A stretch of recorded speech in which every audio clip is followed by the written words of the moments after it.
In order to try to get as many sourdoughs as possible identified in the world, I am on a quest for sourdough. For the moment, we host 107 starters from more or less 20 countries. And so we ended up with 17 sourdoughs from 17 bakeries in Italy, 40, 41, 42 from Hungary.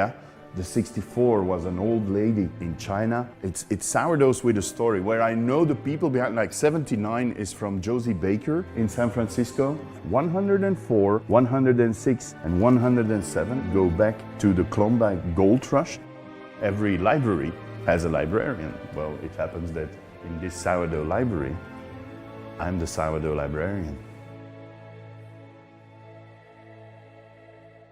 When an idea like a sourdough library pops up and you are able to do it from scratch, well, it's my baby. That's why I grew so much into it. With this one, I have a very special relationship because it was the very first sourdough starter we had. This was my very first sourdough I saw in my life, and so I started refreshing it and I had to bake with it. I immediately got interested by this dough that I'd never seen before. And being a baker, you want to know more about, but what's going on in there? And then you start feeding it and you see it bubbling and it's alive, it's like a pet.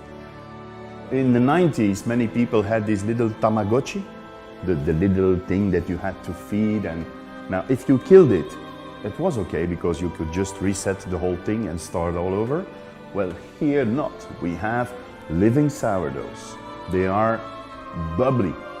Every 2 months we open the jars and we feed the sourdough with their original flour, following the original recipe, and that guarantees that they are not changing. The fact that we decided to create this library is first of all to preserve its biodiversity. If tomorrow someone who has a sourdough that maybe he or she inherited from its father or grandmother or whatever, and if he or she would stop cultivating that sourdough, well, it's lost. In English, we use the word sourdough, but in many cultures, there is no link to sourness. The French ones, they say levain. The Italians, they use lievito naturale, which means natural yeast. But the most beautiful description for a sourdough is the Spanish word masa madre, which is the mother dough. When a daughter in the past was going to get married, she received a piece of the mother dough with her in order to feed her family.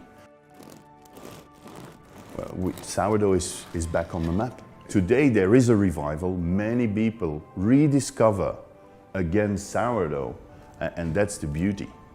Sourdough bread is so much better for humankind than just regular bread that is fermented with yeast. I think that every bread has something good, but sourdough just brings it to another level.